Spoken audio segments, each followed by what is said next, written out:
What is going on, everybody? It is Last NASCAR Fan here, and we have another diecast review. This diecast review is actually going to be on another COT diecast. It's actually going to be a promo COT diecast that I'm really happy to finally do a diecast review on. There have been some diecast reviews done on it within the past decade ago. Some notable figures like Soup Jr. 48 did a diecast review on this like way back in 2010, as well as other people that I can like. It was like that Tony Stewart 1439, something like that. But this is going to be a very cool diecast review on one of my all-time favorite drivers, and that is Greg Biffle. It is his 2010 Sherwin-Williams Ford Fusion for Roush Fenway Racing. So this car actually ran selected events throughout 2010, but it was well known for Biffle's win at Kansas that year, his one of two wins that entire season. Because that 2010 season was very interesting because Biffle had a really strong start, but then just fell apart until winning the fall Pocono race, which that was the same race where Elliott Sadler, literally, I thought he died after hitting the Armco barrier that hard. And then Biffle would win Kansas later in October. But the cool thing about this is that this was the last year that Roush did that Sherwin-Williams did their promo diecast. They ran this promo diecast line from 2008 to 2010.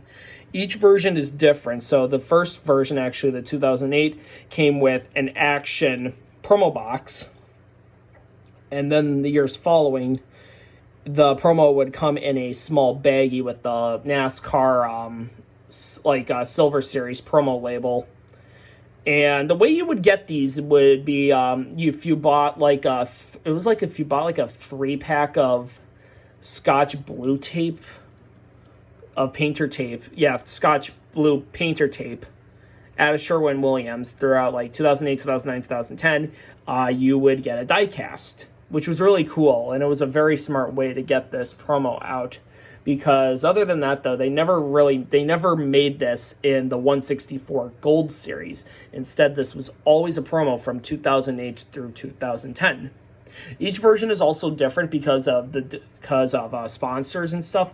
But we'll get into a later video of reviewing the 2008 and 2009 cars, even though the base paint scheme is pretty different, even though another big difference are the headlights, because they updated the headlights actually to the 2010 version. But the paint scheme itself is white, red, and blue. You're the usual Sherwin-Williams colors. Got the Biffle font. Oh my gosh, I love this paint scheme so much. You can see there's a chip right there, and that's because when I got this car back in I actually got it last year in December. I bought it, and actually, so what happened was the seller, I think the seller was actually from Tennessee or Kentucky, and that was when that tornado happened during that month. And it took a while for him to ship it, which I was like, dude, it's totally fine. I totally understand what's going on over there. Don't worry. I'm a very patient person and everything. And he was like, thank you so much for the understanding. But I got the 2009 and 2010 for I think it was